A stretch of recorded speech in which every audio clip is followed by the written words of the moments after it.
in real estate, that's one of the most important pieces, I feel like, because it, like for instance, for me, when rates drop, I get to call my past clients and go, hey, and there might be an opportunity to save you some money here. And I don't have to go search out and try to get somebody else to get to the level of trust. It's a comfort level. 100%, man, 100%. And the way I like to figure that out too with people is it's always you can take just about anything, service, and a lot of times even product, and just break it into three main buckets, if you will, right? I'm a big fan of trying to categorize complex things in business and putting things into buckets with little buckets underneath and all that. So onboarding, delivery, and then offboarding / support, right? And usually for the people that are just obsessed with the sales, they get the sale.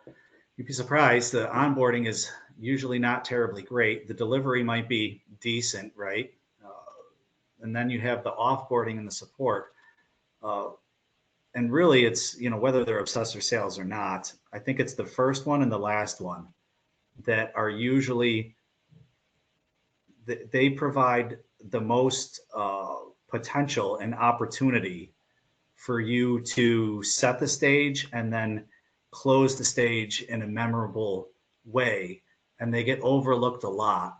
And especially when you're trying to, when you're really trying to create a brand too, there's a lot that goes into that. But the best way, once you figure out what you want your brand to kind of be, you've got to find ways to then inject it into the process and all of this stuff. There's a lot more that goes into it than just, a lot of the stuff that gets thrown out there.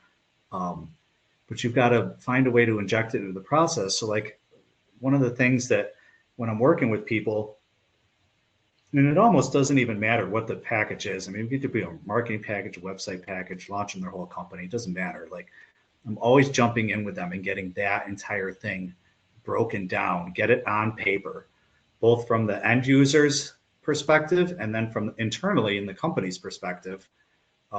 Things get a lot more clear with how the company functions and all of that.